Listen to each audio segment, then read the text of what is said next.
So these are the seven body buttons that religion and spirituality have just kind of kept secret. For 3,000 years, monks and yogas and shamans, they knew how to trigger, but the churches banned it, and the science ignored it, and the textbooks skipped over it. But your body, it still remembers. These things are built in. Today we're going to unbury these 7 buttons in your body. You don't need to have any faith. You don't have to have a lab. You don't have to do meditation, although it would help.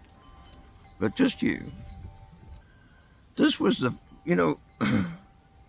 as I've been doing meditation and getting these euphoric sensations and states of mind and things, I decided that I wanted to try to get some movement into the meditation. And yoga and Tai Chi and Qigong and stuff like that are pretty traditional ways of meditating while your body's moving.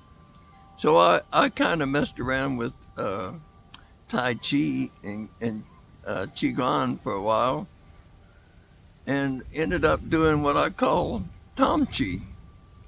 But I discovered one thing, well, many things. When you're doing these movements, your hands in relationship to your body can affect your brain. And it's, I thought I was crazy. I didn't think it was real, but I did it over and over, and I'm going, well, maybe somebody else has experienced these too. And I Googled it, and sure enough, there's a lot of stuff being said about it, but it's all been secret. I don't know why it's been held secret.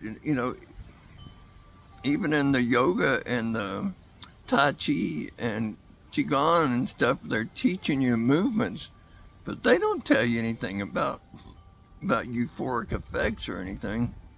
So that's what I'm doing.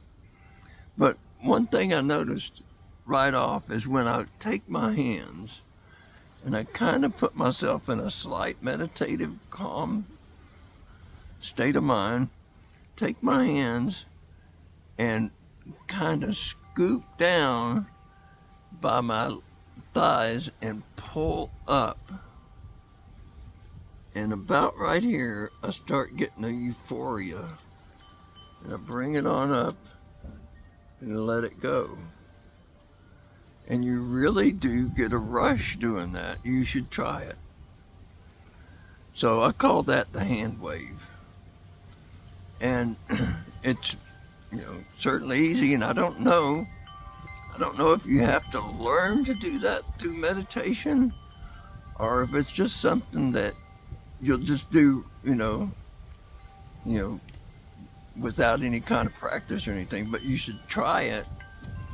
And I would kind of close my eyes and just try to feel that energy inside you as it comes up.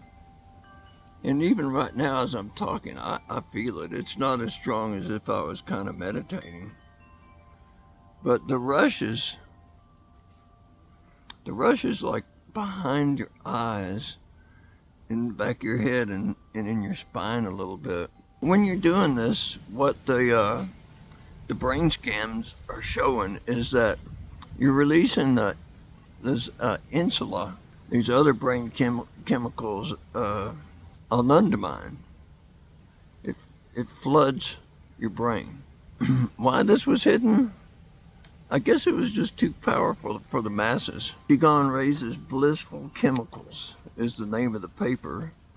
It's J. Altern, and it's a complimented medical paper in 2021. You could look that up, and it will talk a lot about the brain chemicals. The second button I want to talk about is called, I just say eyes up squeeze. It's something that I can't hardly explain easily with a descriptive name. But what's happening is behind your eyes, somehow when you roll your eyes up, you let your eyes just roll up as high as you can, close them, and then you're kind of squeezing something here, and I don't know how to describe that because it's a muscle or something, but that releases a whole different flood of chemicals.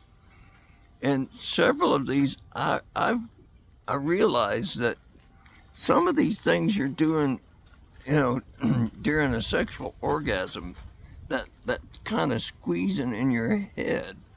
I don't know how to explain it other than that. But the way you do this is you close your eyes, roll them up as far as you can, and then you're not really squeezing your eyes, but you're squeezing something behind your eyes, and you get that rush. So I call that the eyes up squeeze. Superior colliculus, and it's the prefrontal lobe, and it's releasing dopamine. And it was banned by the Catholic churches in 1215. They call it the demonic gaze. I don't know why. That sounds really strange. But this gaze, as they call it, it triggers a reward circuits in the frontal cortex there. And this paper that I'm citing is Gaze Triggers Reward Circuits, Frontal Psycho, 2019. So if you want information on that, look up that citation, that Gaze Triggers Reward Circuits. And along with that is this pelvic lock. Now, these two together, you're doing this during sexual orgasm, and I'm sure you don't realize that you're doing it, but you get the same hit of chemicals even without any sexual activity when you're doing this, and it can be every bit as intense during meditation.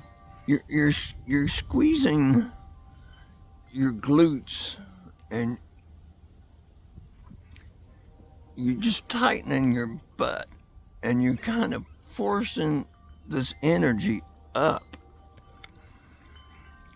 And this is forbidden in Kundalini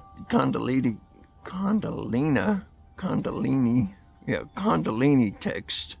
In 1500s, they banned this. And they call it pelvic lock, root squeeze. The energy rises. You get hits with the brain chemicals on the fMRIs. And they looked at this in 1970 and decided there wasn't anything measurable for them except for in your brain. And that came later. And this is, the citation is Kelk's Blissful Molecule, J-Sex Med 2021. This next one is called tongue press.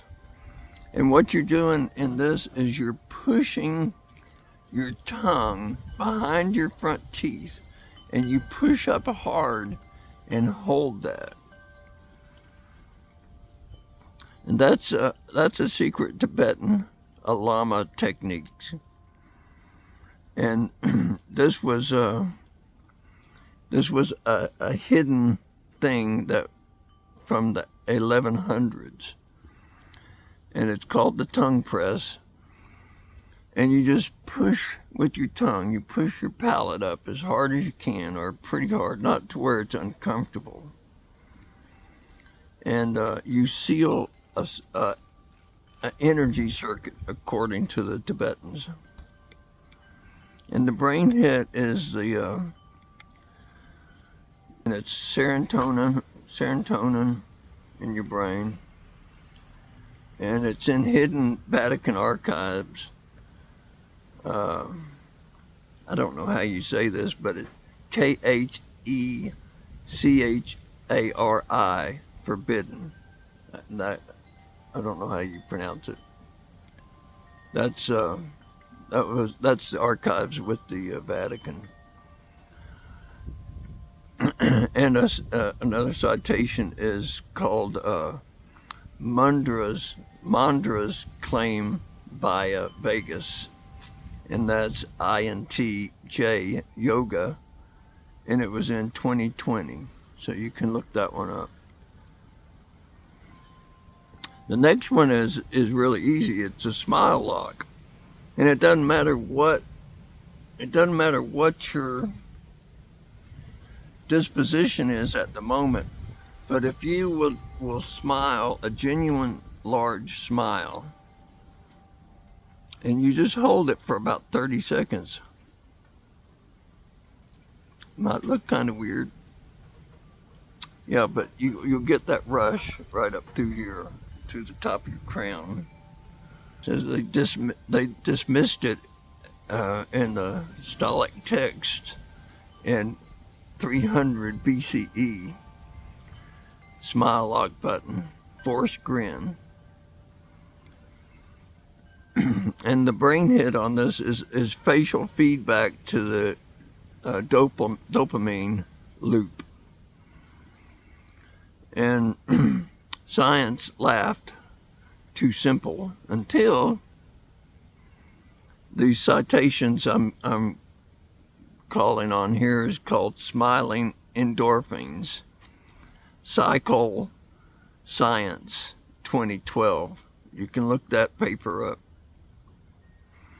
The next is called the neck tuck, and you're just, man, my neck is sore, but you tuck your chin down as hard as you can, and you'll feel the spine tingle back there.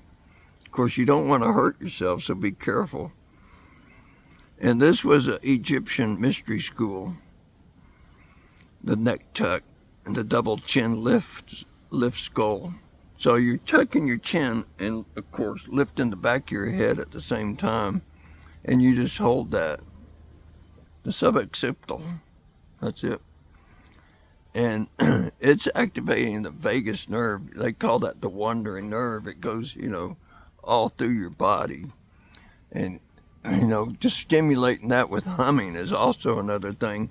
I do that a lot because I've got chronic pain, and a lot of times in these breakthrough pain moments, I'll hum, stimulate that vagus nerve, and it really does give you a lot of relief. And this information was lost in the Library of Andrea in the fire. But the citation is cervical stretch, and it's J Body Move, THER, and it's 2023. I guess that's just kind of the abbreviated name of the paper. Sorry, I'm not being too good at these names, dyslexic. And the next one is called the belly lock, and this is where you exhale, and at the core of your body, you just tighten it and pulse. You'll pulse your muscles and pulling them in. And this was a classified Sufi order in the 1200s that used this a lot, and they call it belly lock. You exhale and you suck up your guts into your diaphragm, and you just kind of pulse it, and it gives you a rush up the back of your spine. And this is the diaphragm activates the amygdala, and oh man, I lost it.